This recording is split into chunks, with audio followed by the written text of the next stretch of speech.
সেইকাৰণে হৃদয়ত কিন্তু কৃষ্ণৰ ৰূপটো সকলোতে থাকিব লাগে। আমি এই অষ্টপ্ৰহৰবিলাকৰ গেলি এটা বস্তু দৃশ্যটো দেখা পাবি জপমালা হয়, সক্ষমালা বান্ধে, নদ্ৰাসন মালা সেই যিতে গল্ব 108টা থাকে, প্ৰত্যেকটো গল্লিয়ে ঈশ্বৰৰ নাম লৈ যায়। 108 বাৰ ঈশ্বৰৰ নাম লৈ প্ৰত্যেকটা ঈশ্বৰৰ নামতে ঈশ্বৰৰ ৰূপটো দেখা পাব লাগে। আমি ভাবোঁ এই টোপনি আছে নেকি, ঘুমটি মাৰি আছে নেকি, নহয়, ঈশ্বৰক ভাবি আছে। আৰু ঈশ্বৰ ভাৱতহে দৰিখন দিয়ে, ভাৱতহে ঈশ্বৰ দৰিখন দিয়ে। এইটো কথা কিন্তু ঠিক। আমি বোলে ঈশ্বৰ চাম ক'বাত নহ'ব, ভাববা লাগিব ঈশ্বৰৰ চৰণকে, ভাবিলেহে ঈশ্বৰ তোমাক দেখা দিব। আমি যদি নাভাবোৱে ঈশ্বৰ আমাক দেখা দিব নেকি? আমি কি ভাবোঁ? আমি মায়াবিলাক ভাবোঁ, ঘৰ দুৱাৰ মাটি নত্যা এইবিলাক ভাবতে আমাৰ গুচি যায়। সেইকাৰণে ভাগৱতৰ প্ৰথম ঘৰটো দিছে, সেইকাৰণে ভাববা লাগে। আমি প্ৰত্যেক দিন 1 ঘণ্টা হ'লেও 1 ঘণ্টাটো সময় আৰু নাই, 1 ঘণ্টা সময় নেই, 5 মিনিট সময় ধ্যান কৰাচোন, ঈশ্বৰক চিন্তা কৰাচোন, ভাবাচোন, চিন্তা কৰাচোন, নিশ্চয় ঈশ্বৰ তোমাক দেখা দিব। সেইকাৰণে আমাকো কৈছে যে তোমালোকে কৃষ্ণ কথা শুনিলে ঈশ্বৰৰ গুৰুত্ব ল'ব লাগে। যেনেকৈ পোকবোৰে লৈছে আৰু যি কথা শুনিছ তোমাৰ সংসাৰতে খা, আমাৰ সকলোৰে প্ৰয়োজন। সাৰটো হৈছে কৃষ্ণ নাম, বাকীবিলাক কথা কাম নাই। এইটোহে আচল বস্তু। আৰু এই বস্তুটো হৈছে মুখ্যৰ সাধন, জগতৰে হিত মংগল। আমি মুক্তি পাব লাগিলে কি কৰিব লাগিব? ঈশ্বৰৰ নাম শুনবাই লাগিব। আমি জানিলোঁ ভাগৱতত আশ্ৰয় ল'বাই লাগিব, কৃষ্ণ নাম ল'বাই লাগিব। নহ'লে আমাৰ কিন্তু মুক্তি কাৰণ নাই, কিন্তু কাৰণ নাই। আমি সেই নৰকত যাব লাগিব। নৰকত আজাদিত নেকি চাবাই না, নৰকত যাবা হা? সেইটোও কৈছে যাক যিটো ইচ্ছা লোৱা। কোনোবাই যদি নৰকত যায় ঈশ্বৰৰ নাম শুনবা নালাগে, মদ ভাং খাই পৰি থাকে নহয়, ইয়াতে আহিবা নালাগে। আৰু যিবিলাকে চেতনা জ্ঞানী তেওঁলোকে জানে যে শ্ৰৱণ কীৰ্তন সত্য, শ্ৰৱণ কীৰ্তনহে গতি। সেইকাৰণে তেওঁলোকে আগবাঢ়ি আহিব। নাহি জ্ঞান যাৰ জাতি ধৰ্ম মাত্ৰ কৰে, নিতে বলি বিশ্ব পাঞ্চ যজ্ঞ আচৰে, তাহাৰ শ্ৰতব্য কথা আছে অসংখ্যাত, হৰি বিমুখৰ হুৱে ব্যৰ্থে আয়ু পাত।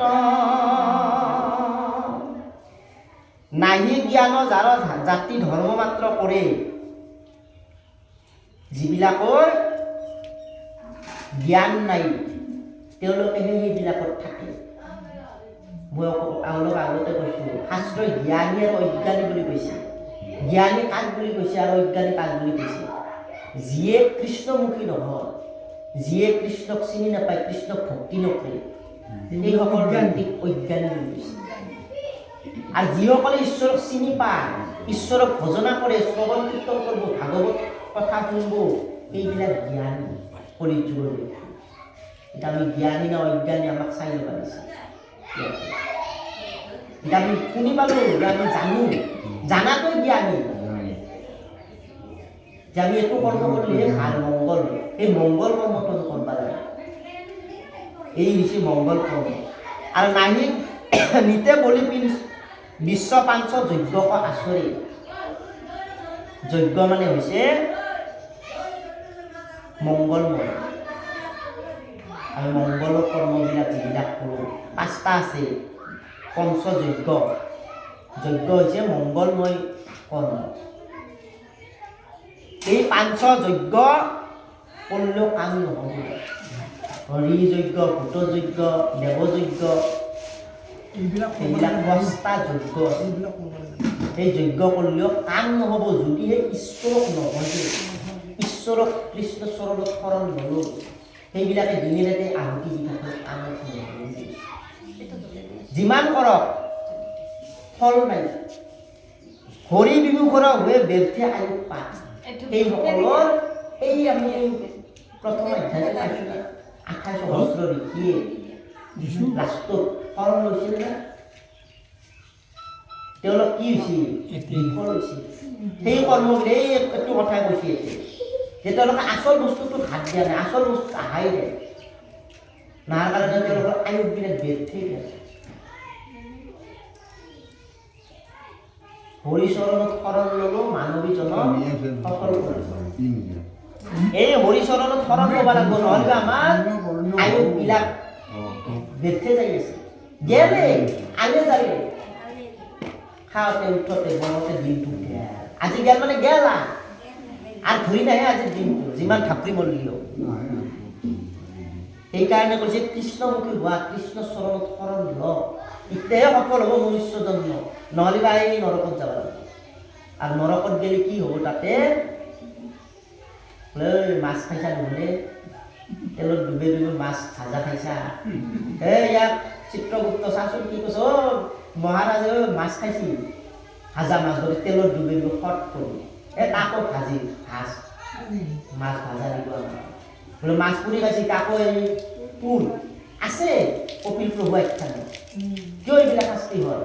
এইবিলাক আমি কৰ্মফল, কৰ্মফলটো খায়ো এৰবা নোৱাৰে। সেইকাৰণে ভাল কৰ্ম কৰিব লাগে, ভাল চিন্তা কৰিব লাগে। আমি যদি হিংসা ধৰ্ম যদি কৰোঁ, মোৰো এই বেয়া পিছৰ দিন বোলে এই ধৰ্মৰ মানে নিন্দা কৰছি, অমুকত ভাগৱতৰ যে নিন্দা কৰছি, এটা জিবা খা। ধৰ্ম নিন্দা কৰিলে জিবা কাটে, কাকো হিংসা কৰিব নালাগে। হিংসা কৰিলে আমাৰ কৰ্ম যদি আমি বেয়া কৰোঁ, তাৰ ফল নিশ্চিত বেয়া হ'ব। সেইকাৰণে ভাল কৰ্ম কৰিব লাগে, ভাল চিন্তা কৰিব লাগে। আৰু যিবিলাকে হৰি কথা নুশুনে, এই কলিত যুগৰ ব্যক্তিসকলৰ কি গতি, কেনেকৈ থাকে, কিয় ঈশ্বৰক ভজনা নকৰে, এই কথাখিনি নকৰোঁ। আমি কিয় ঈশ্বৰক ভজনা নকৰোঁ? কিয় আমি টাইম নাপাওঁ, সময় নাপাওঁ? আমাৰ কি দোষ হৈ আছে? এই কথাখিনি ক'ব। দিন ভৈলে ধন কুটুম্বৰ চিন্তা কৰে,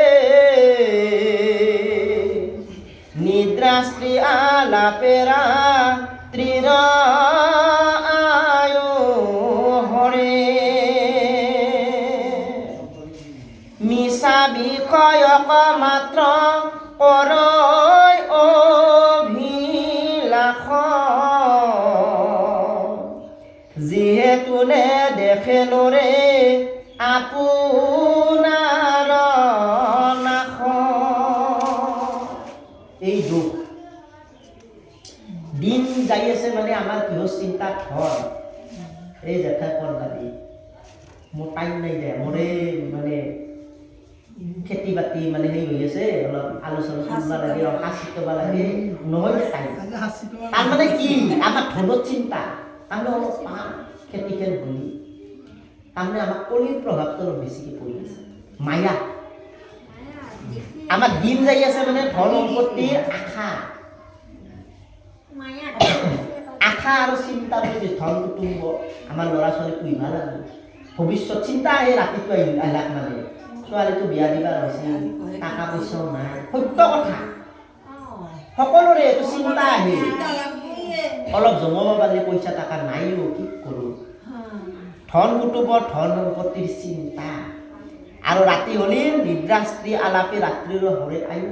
আমি শুই থাকোঁতে আমাৰ ৰাতিটো জ্ঞান ভাবোঁতে চিন্ততে, ঈশ্বৰক কিন্তু ভজা সময় নকৰা নাই, ঈশ্বৰৰ নাম নলবিলাকৰ কথা কৈছে। তাৰপিছত কি কৈছে? মিছা বিষয়ক মাত্ৰ কৰোঁ অভিলাষ, যিহেতু নেদেখে নৰে আপোনাৰ নাশ। আমাৰ মৃত্যুটো আমি দেখা নাই। ভাবোঁ বাপৰে ঘৰটো বান্ধিব লাগে, বহুত বছৰ খাব পাম, থাকিব পাৰিম ৰ, আমাৰ যে মৃত্যু কালি এই চেতনাটো অহা নাই যাই থাকোঁতে মৰি আমি ভাবোঁ বহুত দিন মানে পাব লাগে এটা লিখি আছিল নামটো মোৰ ভাগৱতত নাই এইটো